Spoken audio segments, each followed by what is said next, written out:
تجري فيه مياه. بسم الله الرحمن الرحيم. الحمد لله رب العالمين، والصلاة والسلام على سيدنا محمد الصادق الوعد الأمين. اللهم أخرجنا من ظلمات الجهل والوهم إلى أنوار المعرفة والعلم، ومن وحول الشهوات إلى جنات القربات. أعزائي المشاهدين، إخوتي المؤمنين، السلام عليكم ورحمة الله وبركاته.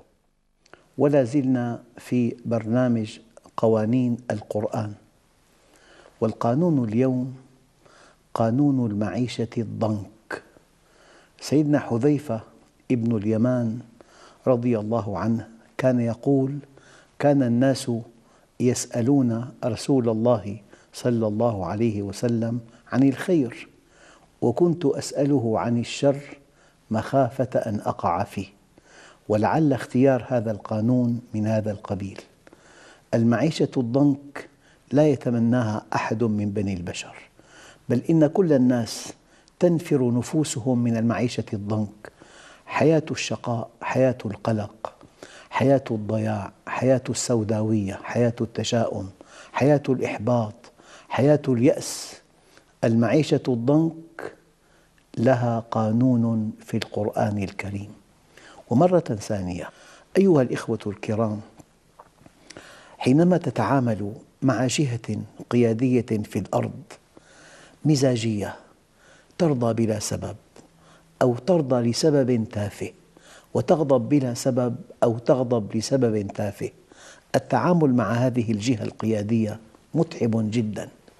أما حينما تتعامل مع جهة قيادية لها قواعد ثابتة وواضحة في التعامل معها، تعلم ما الذي يرقى بك عند هذا الإنسان وما الذي يهوي بك عند هذا الإنسان. التعامل مع جهة قيادية وفق قواعد ثابتة شيء مريح جدا للإنسان. لذلك من فضل الله علينا أن الله سبحانه وتعالى وضع قواعد تشبه القوانين. هذا الذي دفع إلى تسمية هذه القواعد في القرآن الكريم قوانين القرآن الكريم. فلكل وضع مصيري خطير في حياة الإنسان قانون ثابت له مقدمات وله نتائج.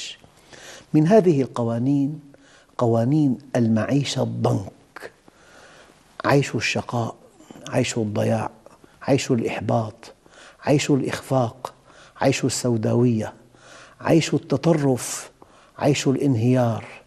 المعيشة الضنك لها قانون. من أين نجد آية في كتاب الله تشير إلى المعيشة الضنك قانون؟ الله عز وجل يقول: ومن أعرض عن ذكري، ومن أعرض عن ذكري فإن له معيشة ضنكا ونحشره يوم القيامة أعمى. أيها الإخوة، لعل صياغة من كاسم شرط جازم لها فعلان: الأول فعل الشرط والثاني جوابه وجزاؤه، ولا يقع الثاني إلا إذا وقع الأول.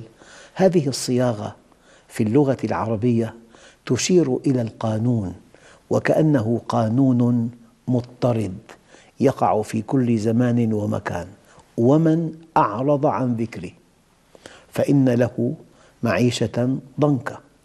المعيشة الضنك سببها الإعراض عن ذكر الله جل جلاله. والله عز وجل يقول: إنني أنا الله لا إله إلا أنا فاعبدني وأقم الصلاة لذكري. الصلاة عماد الدين، من أقامها فقد أقام الدين، ومن تركها فقد هدم الدين.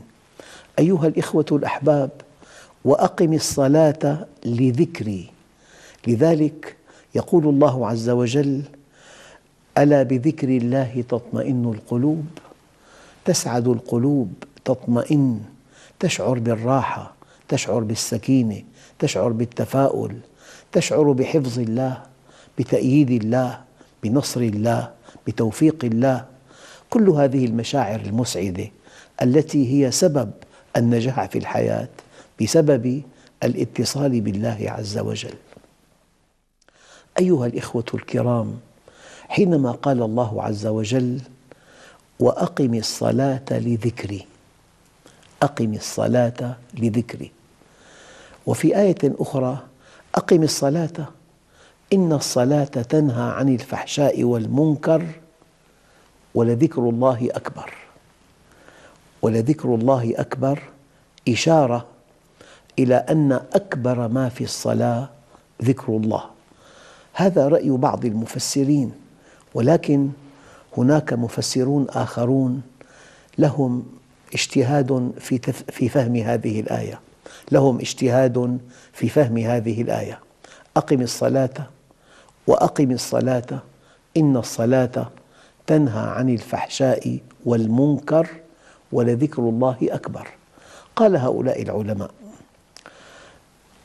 إنك حينما تصلي أيها المؤمن إنك تذكر الله، وذكر الله الذي تذكره هو واجب العبودية تجاه الله عز وجل، لكن ذكر الله لك